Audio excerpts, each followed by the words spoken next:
Salut, ça y est, le tirage au sort des Coupes d'Europe a été effectué. Enfin, tirage au sort. Puisqu'il semblait que la plus forte probabilité avant ce tirage était que le PSG tombe contre le Bayern. Et, miracle, le PSG est tombé contre le Bayern. Donc ça veut dire que globalement, de tirage au sort, il n'y a pas. Tout ça parce qu'il y a 3 clubs anglais, 3 clubs allemands, plus que tu peux pas rencontrer des clubs que tu as affrontés en poule.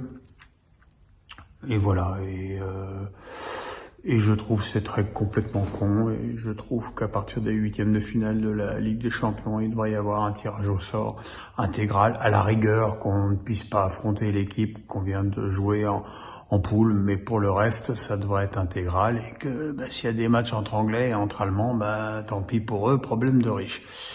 Toujours est-il donc que le PSG tombe contre le Bayern, qui est toujours une équipe extrêmement redoutable, mais qui est certainement moins dangereuse et plus irrégulière que Manchester City, voire le Real. Donc voilà, la dernière fois, ça s'est plutôt bien passé avec la victoire du PSG à Munich sous la neige et la courte défaite au retour 1-0 malgré les 3 poteaux de Neymar. Voilà, maintenant, alors j'adore les mecs sur les réseaux. Ah ouais, mais est-ce que Neymar sera aussi motivé? Est-ce que Messi sera aussi motivé après la Coupe du Monde?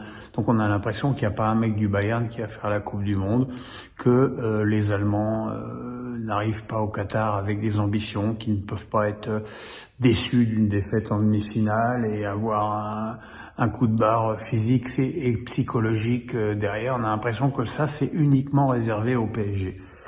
Donc voilà, déjà faire un tirage au sort. Pourquoi faire un tirage au sort début octobre quand les matchs ont lieu mi-février? Pourquoi donc déjà dans une saison normale entre mi-octobre et mi-février, ça n'a rien à voir. C'est pas du tout les mêmes forces en présence, les mêmes états de forme, les mêmes dynamiques. Là, en plus, avec une Coupe du Monde et une coupure au milieu, c'est sûr que ça va tout changer. Donc, allez, aujourd'hui, dire que le PSG est trop faible défensivement, que Paris est très fort en attaque, que le Bayern est un rouleau compresseur, d'accord. Il faudra voir en février. Je pense que c'est évidemment pas une bonne nouvelle pour le PSG, mais je pense pas que ce soit une bonne nouvelle pour le Bayern non plus.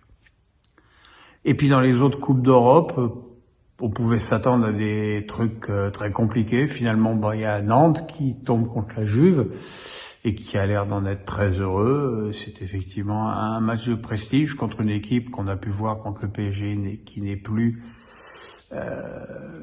aussi étincelante que les années précédentes, mais qui me semble tout de même supérieure au FC Nantes. Voilà, donc ce seront des beaux moments à vivre.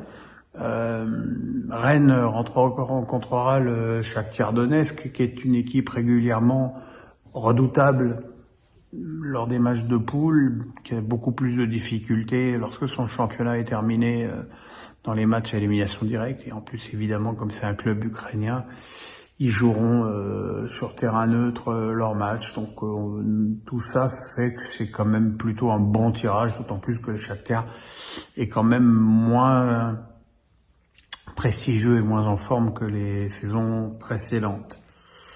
Monaco sera contre Leverkusen.